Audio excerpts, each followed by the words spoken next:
ina ni Carlos o Kaloy Yulo, humingi na ng tawad sa anak.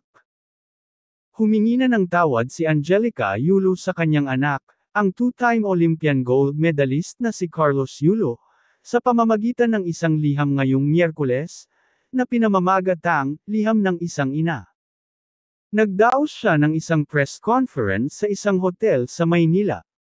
Ayon kay Angelica Yulo na labis na nasasaktan sa mga pangyayari, naiintindihan ko na maaaring tingnan ng iba, na kaya lamang ako nagsasalita ngayon, ay dahil sa iyong tagumpay at kasaganaan.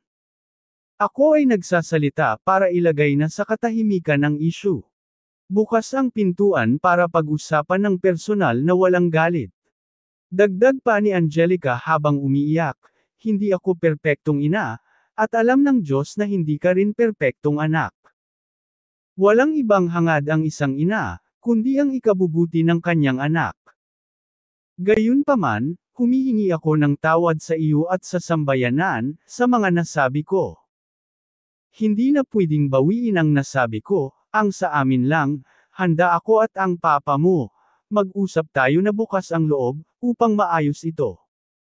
Matatanda ang tinalakay ni Carlos ang ilang mga isyu sa pamilya sa isang video statement noong Martes, kabilang ang pagtanggap ng kanyang ina ng mga insentibo nang wala ang kanyang pahintulot, at mga isyu na may kinalaman sa kanyang kasintahan na si Chloe San Jose. Sana pagkatapos ng panayam na ito, titigil na ang lahat at manahimik na ang bawat partido. Ang mga sugat ay kusa namang maghihilom sa paglipas ng panahon. Pero piliin naming humilom kami sa pribado at mapayapang pamamaraan, dagdag pa ni Angelica.